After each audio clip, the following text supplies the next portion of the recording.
My girlfriend spent our anniversary with her ex and tweeted, "I don't owe anyone an explanation. Real women don't ask permission." I retweeted it with, "Neither do I," and posted a photo that shocked her. Now she's begging for another chance. My name is Paul. I am 29 and I work in IT support for a mid-sized logistics company in Prague. My schedule is pretty predictable most weeks. Office hours, occasional late tickets, and a lot of quiet evenings where I decompress with podcasts or long walks along the river. I met my girlfriend Ashley 2 years ago through mutual friends. She is 27 and works as a veterinary assistant at a private animal clinic on the other side of the city. We have been together a little over 2 years, and for the last 8 months we have been living together in a small apartment in Vinohrady. Rent is split. Groceries usually fall on me because I cook more, and our daily routine has been fairly normal. Ashley has always been outspoken. That was actually one of the things that attracted me to her at first. She tends to say exactly what she thinks without filtering it much. She also treats social media like a running commentary on her life. Twitter, Instagram, everything. At first I saw that as confidence. Her ex-boyfriend Jacob has always been somewhere in the background. They dated for almost 4 years before we met. According to Ashley, the breakup was mutual, and they stayed in occasional contact because they share some friends and a few social circles. I never loved that situation, but I also never tried to control who she talks to. My rule in relationships has always been simple. If something bothers me, I say it once, and we deal with it directly. For most of our relationship, that system worked. Last week was supposed to be our 2nd anniversary. Nothing huge. I planned dinner at a small place near Old Town that Ashley likes. I even took the afternoon off work so I could get everything sorted early and make the night relaxed. Around 3 in the afternoon, she texted saying she had to stay late at the clinic because one of the vets asked her to help with an emergency appointment. That already felt a little strange because she usually complains when her shift suddenly runs long. Then around 6, I opened Twitter while waiting for our reservation time. That was when I saw Ashley posting a photo of cocktails across a table from Jacob. Under it, she wrote that she did not owe anyone an explanation and that real women do not ask permission. That was the exact moment our anniversary stopped being an anniversary. For a few seconds, I honestly thought I was misunderstanding what I was looking at. The picture was clearly taken at a bar. 2 drinks on the table. One of them was the exact cocktail Ashley always orders when we go out. Across the table from her was Jacob, smiling straight at the camera like he had absolutely no problem being there. Ashley was sitting next to him instead of across from him, close enough that their shoulders were touching. The caption was what made it worse. She wrote that she did not owe anyone an explanation and that real women do not ask permission. The tweet had only been up for about 10 minutes when I saw it, but it already had a few likes from her friends. A couple people even replied with things like "queen behavior" and "live your life." Meanwhile, I was standing outside the restaurant where I had just checked in for our anniversary reservation. For context, Ashley knew exactly what tonight was. We talked about it earlier that week. I told her I made a reservation, and she even asked what time we should leave the apartment. So seeing that tweet was not just surprising. It was very deliberate. The weirdest part was that she had texted me only 3 hours earlier saying she was stuck at the clinic helping with an emergency appointment. Clearly she was not. I did not call her immediately. I did not text either. Instead, I sat down on a bench across the street from the restaurant and just thought about the situation for a few minutes. There are a lot of ways someone can react to something like this. Most of them involve arguing, emotional messages, or trying to force an explanation out of the other person. I have learned over time that those reactions rarely help. Ashley and I had one rule in our relationship. If something crosses a boundary, we address it directly and we do not pretend it did not happen. What she did was not subtle. She chose to spend our anniversary with her ex. Then she posted it publicly with a caption that basically dared anyone to question her about it. So I did not send a message. Instead, I kept scrolling through her Twitter. About 5 minutes later, she posted another tweet that made the situation a lot clearer. Her second tweet showed up about 5 minutes after the first one. This one did not have a picture, just text. Ashley wrote that people get way too sensitive about who someone spends time with, and that insecure men are the biggest red flag in relationships. That tweet got even more attention than the first one. A few of her friends jumped in immediately agreeing with her. One of them even replied that men who cannot handle confident women deserve to be single. Again, this was all happening while I was literally sitting outside the restaurant where we were supposed to be celebrating our anniversary. At that point, I stopped feeling confused. I started feeling very clear about what was happening. Ashley knew exactly what she was doing. The tweet was not random. It was not vague. It was basically a public statement that she was doing whatever she wanted, and anyone who had a problem with it was insecure, including me. What made the situation even stranger is that we had actually talked about Jacob before. Early in our relationship, I told her I was not comfortable with the idea of one-on-one hangouts with exes. I did not frame it as a rule or a demand. I just said that for me it crosses a line. Ashley told me back then that I had nothing to worry about, and that Jacob was firmly in the past. Apparently, that was no longer the case. I sat there for another few minutes watching her replies stack up under those tweets. Not once did she message me. Not once did she acknowledge that we had plans that night. At that point, the restaurant host came outside to ask if I was still planning to use the reservation. I told him no and apologized for the inconvenience. Then I walked home. On the way back, I kept thinking about something Ashley once said during an argument months earlier. She told me that strong women do not ask permission to live their lives. At the time, I brushed it off because the argument was about something minor. Now I was looking at her Twitter, where she was basically repeating the exact same idea to an audience. By the time I reached our apartment building, I had already made a decision about how I was going to respond. And it was not going to involve a private conversation. The walk back to the apartment took about 20 minutes. Normally, I listen to music when I walk home from work, but that night, I kept my phone in my hand the entire time watching Ashley's Twitter. She was still posting. About 10 minutes after her second tweet, she uploaded another photo. This one was a short video clip of her and Jacob clinking their glasses together. The bar looked crowded and loud. Ashley was smiling like she was having the best night of her life. The caption said something about how people should stop letting insecure partners control their friendships. At that point, it was obvious that this was not just a random meetup with an ex. She was performing it. Every tweet was clearly meant for an audience. The message was basically that she was independent, confident, and not controlled by her boyfriend. Which was interesting, because I had never tried to control her. I never checked her phone. I never told her who she could talk to. I never questioned her when she went out with friends. The only boundary I had ever stated was about one-on-one hangouts with ex-partners. And she knew that. By the time I reached our apartment building, her first tweet had already been retweeted several times. People were replying with the usual social media encouragement. Live your truth. Do what makes you happy. Do not let insecure men hold you back. Ashley was enjoying the attention.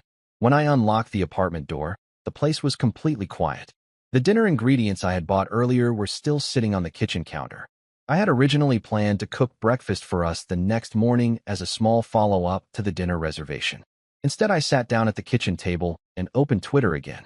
Ashley had built her entire little performance around one idea. She does not owe anyone an explanation. And real women do not ask permission. I stared at that sentence for a minute. Then I opened my camera roll and scrolled until I found the photo I was looking for. It was something I had taken earlier that afternoon before leaving work. At the time, it was just meant to be a quiet surprise for our anniversary. Now it was about to become something very different. The photo I found in my camera roll was taken around 2 in the afternoon that same day. At the time, everything was still normal. Ashley and I were texting casually about what time we should leave for dinner. She even sent a message asking if the restaurant had good desserts because she wanted something chocolate. While she was sending those texts, I had stepped out during my lunch break. Not to buy flowers. Not to pick up wine. I had gone to a small jewelry store a few blocks from my office. For the past couple months, I had been thinking seriously about proposing. Nothing dramatic or public. Just something simple later in the year once I had saved a bit more money and we had settled into the apartment fully. The ring in the photo was sitting in a small open box on the glass counter of the store. I took the picture to send to my sister later because she helped me choose it. At the time, it felt like a quiet step forward in my life. Now I was staring at that same photo while Ashley was posting videos of herself drinking cocktails with her ex on our anniversary. The contrast was honestly surreal. I opened Twitter again and looked at her first tweet. I do not owe anyone an explanation. Real women do not ask permission. That line had already been retweeted a few dozen times by that point. People were treating it like some kind of inspirational quote. I thought about calling Ashley. I thought about texting her something simple like, "Are you serious right now?" But the more I looked at her tweets, the more obvious it became that she had already decided how she wanted this situation to play out. She wanted an audience. She wanted a reaction. So instead of sending her a private message, I tapped the retweet button. I added my own caption. 2 very short sentences. Neither do I. Then I attached the photo of the ring box sitting open on the jewelry store counter. And I posted it. My tweet was up for less than 2 minutes before the notification started. At first, it was just a few likes. Then replies started showing up.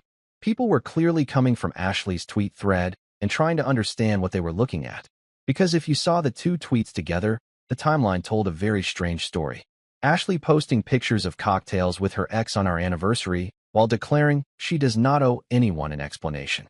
Then me retweeting it with the words "neither do I" and attaching a photo of an engagement ring. A few people immediately figured out what was going on. Some replies were confused. Others were just brutal. Meanwhile, Ashley had not responded yet. I set my phone down on the kitchen table and looked around the apartment. The place suddenly felt different. Not sad, not dramatic, just very clear. Ashley had made her decision hours earlier when she chose to spend our anniversary with Jacob and broadcast it online like it was some kind of empowerment statement. I was simply responding to the information she gave me. So instead of sitting there waiting for her reaction, I stood up and walked into the bedroom. Ashley had moved into the apartment with me 8 months earlier. The lease was in my name because I had already been living there for almost a year before she moved in. We split the rent, but legally the apartment was still mine. I opened the closet and looked at the side that held most of her clothes. For a moment, I just stood there thinking about how quickly things can shift from normal to finished. Then I grabbed the first empty suitcase from the top shelf. If Ashley wanted independence and freedom to do whatever she wanted without explanation, I was not going to argue with that. But she was not going to do it while living in my apartment. I started with the clothes first, folded them, placed them neatly into the suitcase, and moved on to the dresser drawers. No anger, no rushing, just packing. Packing her things was strangely calm work. I started with the closet. Ashley had a lot of clothes compared to me, mostly because her job required her to look presentable at the clinic. Different scrubs, jackets, casual outfits for days off. I folded everything carefully and placed it into 2 suitcases and a large gym bag. While I was doing that, my phone kept buzzing on the kitchen table. Notifications were stacking up. People were still reacting to the tweets. Some were laughing at the situation. Others were asking if Ashley knew what my tweet meant. A few people were even tagging her directly, telling her she might want to check what her boyfriend just posted. I ignored the phone and kept packing. Next came the dresser drawers. Makeup bags, hair products, random things she kept scattered around the bedroom. I put everything into a cardboard box from the storage closet. The entire time I kept thinking about how deliberate Ashley's tweets had been earlier. She did not accidentally post that picture with Jacob. She did not accidentally write that caption. She wanted people to see it. She wanted attention. And she clearly expected me to stay quiet about it. After about 40 minutes, most of her things were packed. Clothes, shoes, toiletries, a few books she kept on the bedside table. I carried the suitcases out to the living room and lined them up near the front door. Right as I set the last one down, my phone rang. Ashley. I let it ring until it stopped. A few seconds later, another call came through. I declined that one too. Then the text started. The first message was just one sentence asking what the hell my tweet was supposed to mean. The second message came about 30 seconds later. She asked why people were saying I had posted a picture of a ring. I looked at the messages for a moment before setting the phone face down again.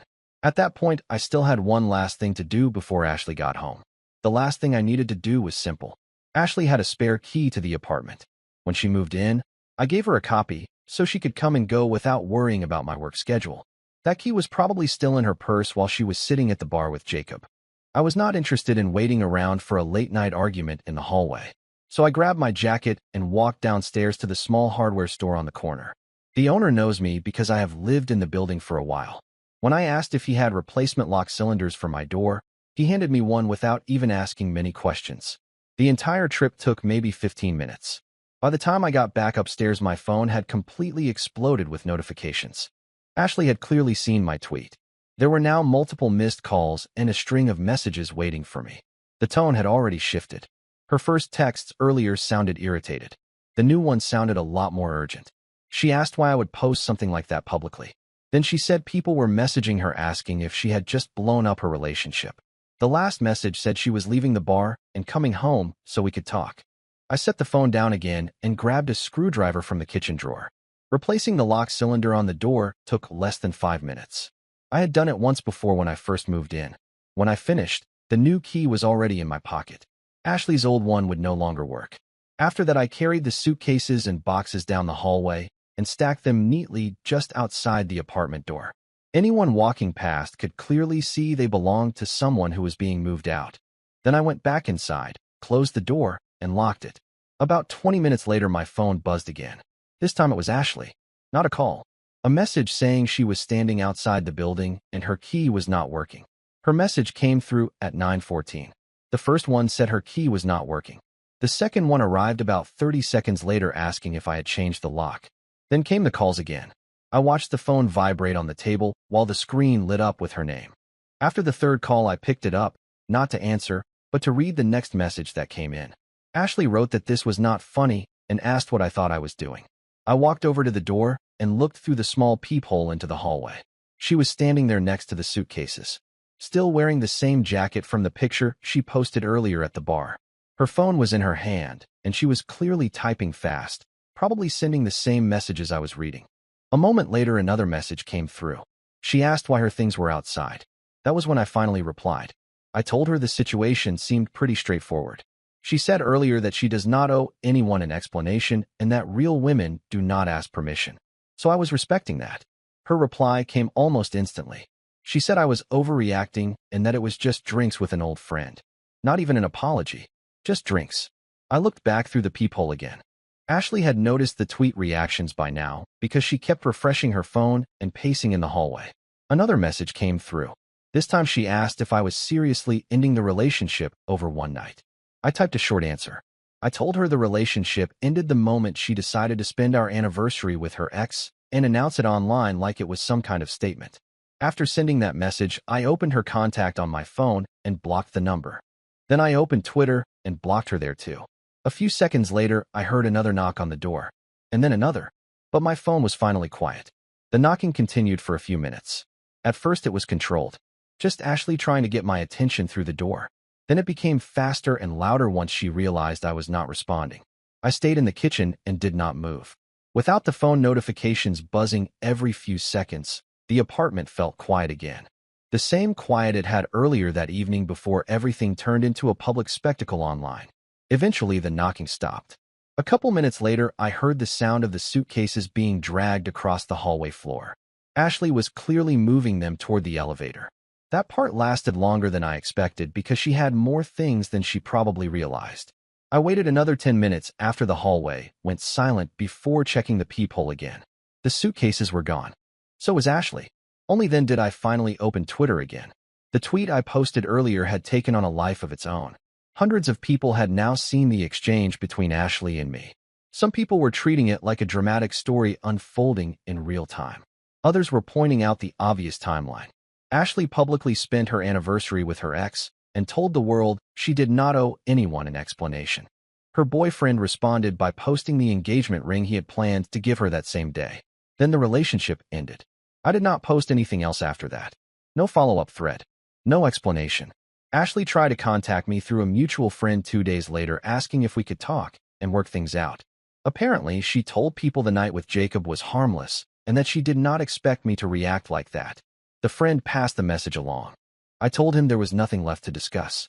Ashley made a very public statement that night about independence and not needing anyone's permission. All I did was take her at her word and move forward with my own decision. Sometimes the clearest answers show up when someone thinks an audience will support them. Not drinking your coffee out of paper and how terrible these things are for you. But even that, it's like people just dismiss it. The line around Starbucks is always the same. There's always people going to get their coffee. They don't think anything of it, and they're just consuming these chemicals that mess up your health, mess up your vitality, your energy levels, everything, brain fog. But whose responsibility is it, you know? Well, to talk about it, I think it's ours. It's certainly yours and mine. And, well, we'll spread this word and more people discuss it. And I think more people need to be aware that this directly impacts you. Like, this is not like in the future, I don't have to think about it, I'll be dead. No, it directly impacts your health, your energy levels, your vitality right now as a living human being listening to this show. So just to add to that, how it affects you, not you. Humans. Maybe your levels are lower, I don't know, but we'll find out. But both men and women who have lower fertility, on average, these are studies, there have been about 4 or 5 studies that have shown this, lower fertility and sperm count on the male side, die younger. Die younger. Okay? This should be of concern to everybody. Yeah. Your life it makes expectancy sense. is short. Yeah. You have less vitality. You have less energy, less life and the force. things that affect your sperm, your vitality, your testosterone are also affecting other. It's a canary in the coal mine, if you will, of lots of things that are going south. Right. At the same time. Which completely makes sense. And as the case of my friend Philip, all this fatigue, all these issues that he was experiencing. Yeah. Yeah, it's not just never just one thing. Right. Yeah. It is quite disturbing how uncommon these discussions are, though. That's what's crazy. That this should be a huge factor. I mean, we get concerned with so many, there's people concerned with alcohol consumption. It's a big thing, and that has had an impact. Children today, or young adults, I should say, today are consuming much less alcohol than people in the past. Cigarette smoking, we're aware, very dangerous. Much less cigarette smoking than in the past. The consumption of these endocrine disrupting chemicals is essentially the same as when we talked 5 years ago. So I want to go back to this question I asked, is whose responsibility? So I don't think it's great for you and I to be concerned and for your listeners to be concerned, but in fact, it shouldn't be our responsibility because the drug FDA does drugs, right? They're pretty good control of, safety of drugs. Pretty good. Yeah. Okay, we can talk about but compared to chemicals in our daily products, the products we use every day, it's fantastic because the regulatory agencies are not doing the job. Right. Okay? And so that's why it's all out there because they're not doing the job. Here in Europe, it's much better, by the way. Is it? Yeah. Well, that's bad because they're going to beat us. They'll out-reproduce us. We'll go away. And they'll take over. No more America. We have to get people angry enough to put pressure on, there's a bill, the TSCA, Toxic Substances Control Act, which should be doing a lot of this. And I think it's coming up for revision and maybe people can pay attention to that and read about it and, think, government should be doing this. It's not our job. It's not our job to worry about what's in our pants and what's in our this and our this and our this. Right. You were asking what's in, denim and so on. Should we have to read up on that? Are there dyes for jeans and clothes that are not toxic? Yes, but as I said, expensive? this is not my area. I understand. Yeah, you got to get. I can give you a name if you want to get somebody on clothing and on this. I'd be happy to. Yeah. But just because it was relatively new to my consciousness when I was, doing the film, and before that, we didn't collect data on that, unfortunately. Maybe we should do another study. Which reminds me, there is just so much work to be done, and for my program, there's so many interventions I want to do. That we did this one, which great success, and now we're doing another one, and we have another one. But if anybody wants to help, with this, it's all privately funded. The government is not going to fund this. Right. Unfortunately. So, let me know if anybody comes to you and says, how can we help and all of that. Well, I'm sure somebody will reach out. Yeah. They usually do. The thing that I would imagine would be the response to something like this was that there are so many industries that are established already that require the use of all these compounds, all these chemicals, all these endocrine disrupting chemicals.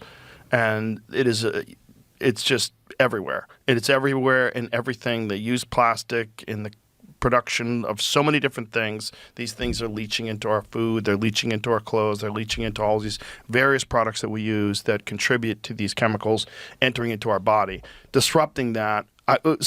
You're aware of glyphosate, I'm sure. They were trying to eliminate glyphosate from the industrial agriculture. Good luck. exactly. Well, the president passed an executive order blocking it because some enormous percent, 90-something% of all of our food, in terms of wheat, corn, all the agriculture in this country relies on glyphosate for production. And so the idea is we need poison so that we can make food, which is so crazy, especially when you consider the fact that all these other countries don't use glyphosate and feed their population. So how are they doing it, and what do we need to do to get back on that track? And I had RFK Jr. in here to discuss it, and he was very crestfallen when he was explaining that there was an executive order passed and that he was working very hard to try to eliminate glyphosate. In something that he discussed in previous meetings that he and I had, that was one of his primary concerns. Glyphosate is toxic. It's terrible. It's just completely awful for your body, yet the use of it is ubiquitous in agriculture, industrial agriculture. And he was trying very hard to try to eliminate it, and then the government passes this executive order because in their estimation, pressure. Yeah. And this is what I worry about with, of course. I don't want to mention any names, but there's a lot of these popular clothing brands that people wear that are, fitness, I'm healthy, I'm fitness wear. And these fitness wear these clothings that you're wearing are leaching these chemicals into your body that are screwing up your health, which is so crazy. Right? But it's so, I don't want to say it's perfect, but it sort of encapsulates how screwed up our modern life is. The paradox. Yeah. So I did a study on glyphosate. I examined our populations for glyphosate. And interestingly, they also have an effect on, remember anogenital distance? Yes. The taint AJD, size. The taint size. Yes. They influence the taint size. Yeah. Now, that's not, we did it in 2 studies, and there's been some animal studies. I can't say this is an established fact, but I'm just pointing out that it has very, many unforeseen consequences, none of them good. And by the way, I was asked to go to talk to RFK tomorrow, but I can't because I have another meeting. But I would love to talk to him about this because this glyphosate is a big concern of mine. Yeah. Well, I hope you do talk to him. Yeah, he has these roundtables and on different scientific topics. So this one is on microplastics, which is not perfect for me because I haven't measured them. But if he has one on glyphosate or pesticides, that would be a good place for. Well, his hands are tied right now on the glyphosate issue momentarily. Yeah. They have some non-toxic solutions. One of them is they have this new device, which is it like the same way these machines pull the crops out of the ground. These machines go over the crops and zap all the non-essential crops with a laser beam. Non-essential plants. So weeds, I would say. So as the corn's growing or whatever else it is, they're zapping all the other stuff that's growing around it, that's sucking up all the resources, all the weeds. Yeah. Yeah. That sounds like a good step. That's a great step. Because it minimizes the use of pesticides. Exactly. Yeah. And I asked, does it have any residual effect on the food? He said, no. Well, that's great. But then, farmers, one of the big problems is they're already barely making money. Yeah. So if you now require them to spend, X amount of dollars on some gigantic weed zapping laser that has to cover who knows how many acres, they're running these I'm sure you're aware, but monocrop agriculture, for people who've never seen, some of these places that grow corn and wheat, you're talking about these massive pieces of land that only grow one thing, which in nature doesn't exist. Right. So, of course, nature wants to rectify that. Nature's like, why is there only wheat here? You need weeds. And so, birds drop seeds, all these seeds fly in the wind, and then all these things grow. So you're going to have to get these machines that are capable of traveling over all of those crops and zapping out all the weeds. How much is that going to cost to people that are already struggling? Yeah. Because the American farmers are barely getting by, and we need them. And, the last thing you want to do is burden them with another cost. But also, the use of, especially when it comes to things like wheat, because they're using it after they harvest the wheat to dry it out quicker so that it doesn't grow mold on it. That's why they're using glyphosate. So it's not even as a pesticide. Mm-hmm. They're I using didn't know it. That. Yeah, they're using it as a desiccator. Wow. Yeah, and that's why so many theorized to be why so many people in this country have a problem with bread. It should make sense. And with their taint, no. And their taint, yeah. A lot of taint problems. A lot of people are complaining. But it's so weird that we're so intelligent and so informed, and now we all have supercomputers in our pockets that have access to things like Perplexity. They can answer any questions you have about anything. But yet we're being poisoned by the very food that we eat, the coffee that we drink, the clothing that we wear, the water we drink, everything. Yeah. Here's a good question. Are there any good filters on a consumer level that will remove a lot of these chemicals from water that a person can buy? I can't name any brands. Right, but are they available? But yes, there are. But is it reverse osmosis? Like, what are the ones that work the best? I'll tell you my solution in my Yes, house. please. Okay, that's very personal. We distill our water. Mm-hmm. So the water out of the tap Mm-hmm. goes into a big container, and then it's boiled. Steam is formed, crosses over, and the steam is condensed into another container, right? Right. And that has nothing in it and removes everything. And by the way, all germs also. So that's what we've chosen. And in this thing that sits on the counter, my husband does this every other day. It's kind of a nuisance, but not too bad. And the water is fantastic. Do you have to remineralize it? You should take minerals somewhere. You can do it in the water. You can do it in your supplements. Yeah, it does remove the minerals, yes. Right, and that's what I've heard is the problem with drinking distilled water is that it actually leaches minerals and nutrients from your own body. That I don't believe. No? I don't believe Okay. that. But the water itself has had its minerals. Well, let's put it into perplexity. What is the issue with drinking distilled water for health purposes? And is it recommended that you add electrolytes or minerals or what have you? Because one of the things that fighters do when they're cutting weight, I don't think most of them do it anymore, but a lot of them were drinking distilled water so that the water would go in their system and right out of their system. Because cutting weight for fighting, I don't know if you know about this, but they have to weigh in at a certain weight class, and essentially what they do is radically dehydrate themselves 24 hours before a fight, which is not a great idea. It's a terrible idea. So Perplexity says it is generally safe to drink distilled water. Most people do not need to add minerals to it as long as they eat a reasonably balanced diet. Right. Distilled water is simply water that's been boiled and condensed, so it's very low in contaminants and minerals. Health sources note that it is safe to drink but tends to taste flat because minerals like calcium, magnesium are removed. What about minerals? You get the vast majority of needed minerals, calcium, magnesium, potassium, etc., from food, not water. So distilled water alone does not usually cause deficiencies in healthy people with a good diet. However, some organizations and reviews point out that long-term use of very low mineral water may slightly reduce mineral intake. And in specific groups, children, heavy exercisers, there we go, people with certain illnesses could contribute to electrolyte imbalance if diet is poor. So when might adding minerals help? Distilled water is humane or only drinking water and your diet is low in fruits, vegetables, and other mineral-rich foods. Adding a pinch of mineral salt or using a remineralization cartridge, that sounds terrible. Cartridge sounds like plastic, right? Or drops can help restore small amounts of calcium, magnesium, and electrolytes and improve taste. Athletes who sweat heavily, people with kidney or hormonal issues affecting electrolytes, and those on very restricted diets should be more cautious about relying exclusively on distilled water and may benefit from electrolyte or mineral replacement as advised by a clinician. I recommend people take electrolytes anyway. Mm-hmm. I always add electrolytes to water. Mm-hmm.